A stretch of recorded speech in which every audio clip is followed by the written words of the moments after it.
Hi guys, Steph here. Okay, what have we got for you today? We've got for you a lovely, handsome, well, two pens. Two pens that have actually been reserved from my previous small pen haul, subject to restoration. Now, I know some of you people like to see the before and afterwards. So I thought, okay, I'll show you the before and afterwards. Now, one of the pens you remember seeing here, there we go.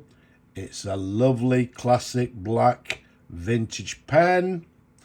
As always with a lot of these pens, in a little bit of a tired state and just need a little bit of TLC. And after that TLC, here's that beautiful pen in question. Look at this. Absolutely lovely. As I say, it was reserved, subject to restoration. We've restored it, cleaned everything thoroughly, disassembled it, put a brand new sack in the pen, and it's now ready to go back, well, not back, but to the new owner.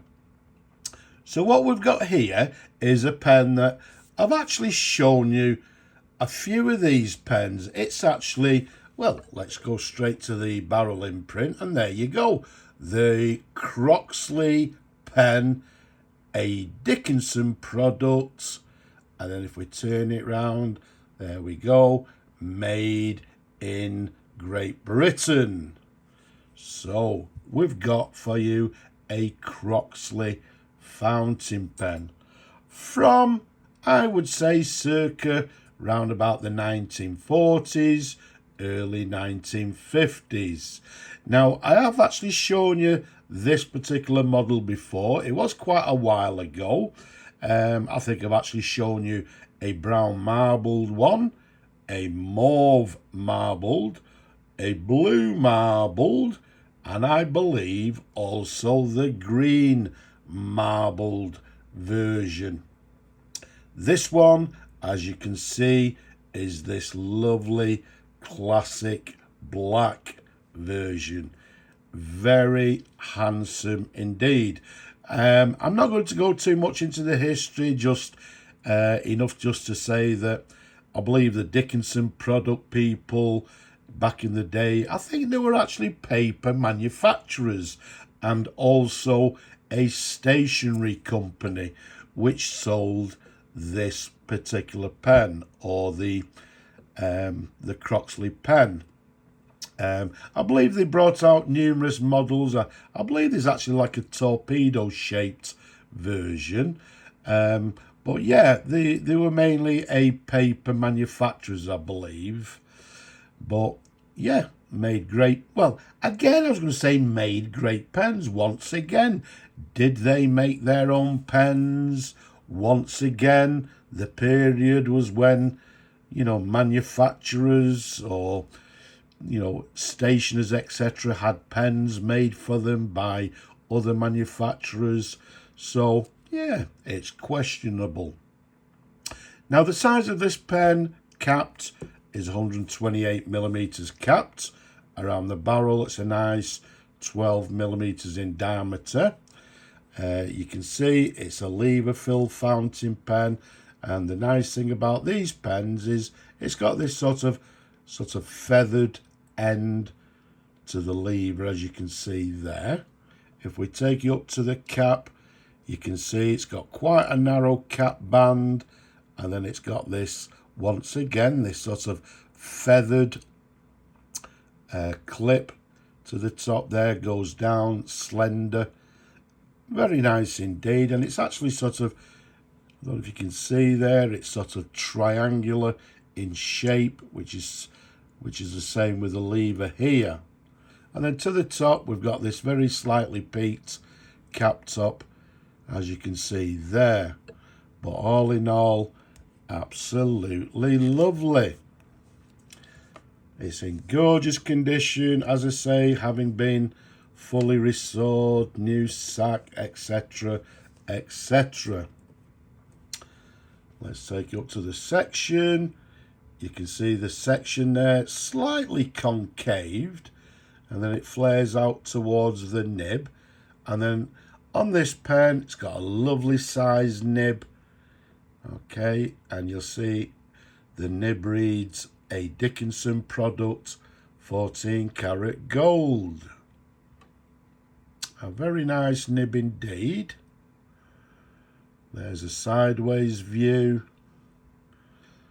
There's the feed underneath, a typical ladder feed of the period. And everything is lovely and clean. Incidentally, I had a nice comment of somebody who says that, yeah, you know, the feeds are like sort of burnished leather, you know, this shine on them. I don't just shine the nib up or polish the feed. It gets thoroughly cleaned. The ink channel on the other side gets thoroughly cleaned and reamed. Even the fins on the feed, in between the feeds, all gets thoroughly cleaned. So it's not just a matter of polishing the feed to make it look lovely and pretty. It gets thoroughly cleaned. As I said, the ink channel as well as in between the fins itself. So we take care and time in cleaning these pens as best as we can. It's a lovely sized pen, and I've actually said it before, this particular pen, the Croxley pen, is a superb quality made fountain pen, and as I've said in the past, as good as any other major manufacturer of that period. It's a very nice quality made pen. Now, because I've installed a new sack, it's going to a new owner.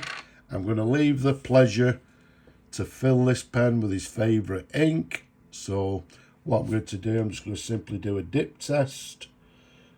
Let's see how the pen writes. So what we've got is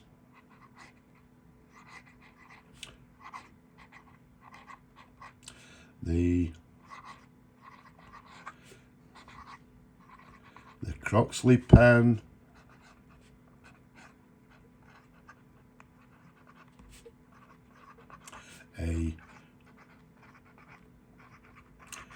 A Dickinson product, and we're dating it from the 1940s, and as it said, made in Great Britain.